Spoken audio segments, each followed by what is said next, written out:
When I was 7 years old, my parents went to an Air Force ball and left me with a babysitter. The babysitter brought over a rubber football and threw it with me inside the house. And at 7, of course, I thought this was the coolest thing ever. But at one point, the ball slipped out of my hands and hit a shelf. And on the shelf was an old clay oil lamp. And it tumbled and shattered on the ground. Well, the babysitter got nervous, and my parents came home, and she showed it to him. And my dad said, "It's no big deal. It's just a souvenir."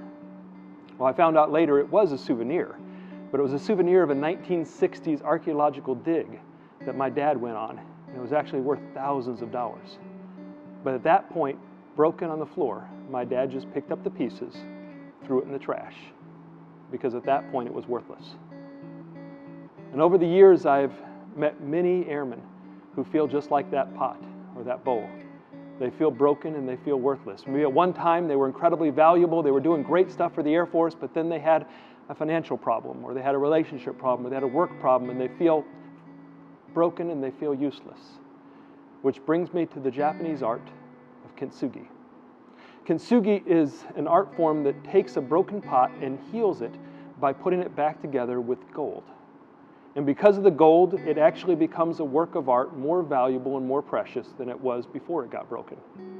And I believe as airmen, as individuals, we are much more like kintsugi than just a broken pot. You see, if we're able to be put back together, if we're able to be healed, that healing becomes more valuable to the Air Force and more valuable to our families and more valuable to our work centers, because it's through that healing that we are able to help and support others.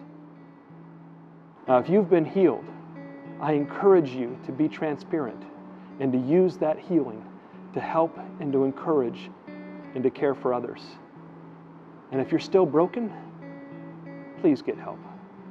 Please talk to one of the helping agencies, talk to one of the chaplains, because we are here for you. And we want to repair you with gold. We want to help you to be able to go on and care for others as we care for you. Thank you for all you do.